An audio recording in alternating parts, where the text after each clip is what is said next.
Fare il mamuttone è un privilegio, ma vuol dire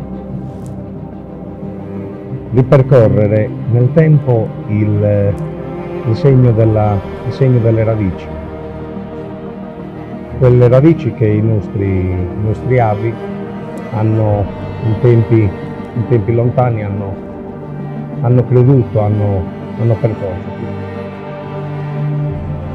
Mamojada è la famiglia, Mamojada è l'origine, Mamojada è la fonte della mia esistenza. Il fuoco rappresenta la temperatura più che corporea delle vene, tutto ciò che scorre di noi di controverso e verace e puro. La prima parola che mi viene in mente pensando alla Sardegna è l'immagine di un mamuttone.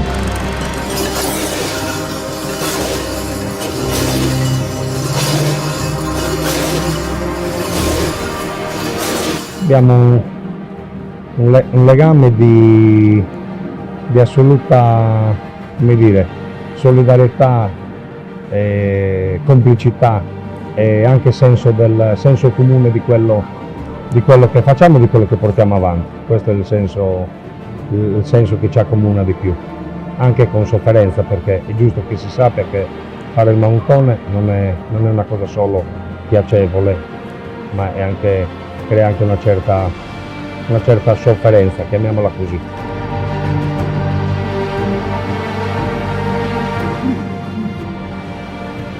Per me il significato è il ritmo della terra, il ritmo della terra che sta sotto, più di quella che c'è qui. È proprio il ritmo della terra. Se la terra ha un ritmo, per me è il ritmo dei campanacci muti.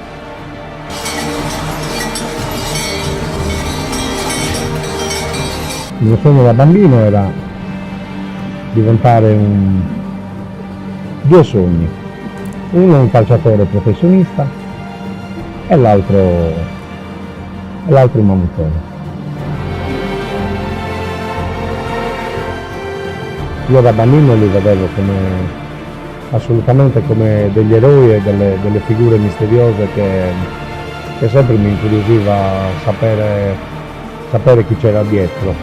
E dopo che vedevo chi c'era, molte volte c'erano amici e parenti, ma distinguevo la loro immagine senza maschera da quella con la maschera, perché con la maschera erano assolutamente inarrivabili.